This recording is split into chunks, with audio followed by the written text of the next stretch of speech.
সামনে ফুটবল বিশ্বকাপ। এখন চলছে দল গঠনের কাজ আর শেষ সময়ের প্রস্তুতি। এমন মহাগুরুত্ব সময়ে দুঃসংবাদ পেয়েছে আর্জেন্টিনা জাতীয় দল। বড় এক ধাক্কা খেয়েছে ক্লাব ইন্টার মিয়ামিও। ভক্তদের মন খারাপ করার খবরটা দিয়েছেন লিওনেল মেসি। আর্জেন্টাইন ফুটবল জাদুকর বা পায়ের হ্যামস্ট্রিংয়ে চোট পেয়েছেন। ইনজুরির হানায় বুধবার মেগাস্টার মিয়ামির অনুশীলনে ছিলেন না। তাতে আলবিসেলেস্তে কোচ লিওনেল স্কালোনি রয়েছেন দুশ্চিন্তায়।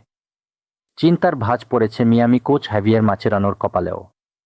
মেসি অনুরাগীদের এমন খবর দিয়েছে আর্জেন্টিনার সংবাদ মাধ্যম টিওয়াইসি স্পোর্টস।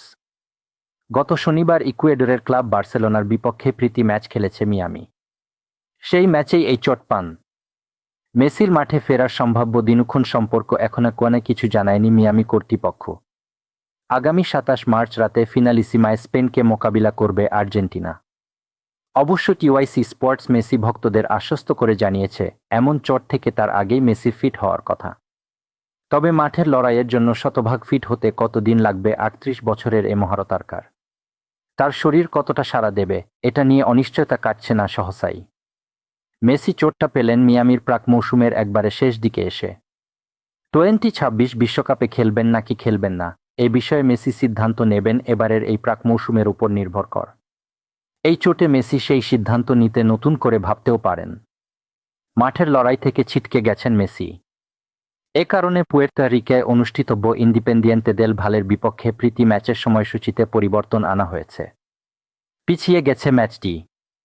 খবরটি দিয়ে সামাজিক যোগাযোগ মাধ্যম ইনস্টাগ্রামে নিজের ইনজুরি নিয়ে মেসি বলেন, ইকুয়েডরের সর্বশেষ ম্যাচে চোট পাওয়ায় দ্রুত মাঠ ছেড়েছি। এ কারণে ক্লাব ম্যাচটি স্থগিত করেছে। আশা করি এই ম্যাচের সূচি পুনরায় ঠিক হবে এবং দ্রুতই দেখা হবে আপনাদের সঙ্গে। ইন্ডিপেন্ডিয়েন্তের বিপক্ষে প্রাক মৌসুম প্রস্তুতি মূলক ম্যাচটি আজ শুক্রবার হইয়ার কথা ছিল। মেসির 4 ম্যাচটি হবে 26 ফেব্রুয়ারি।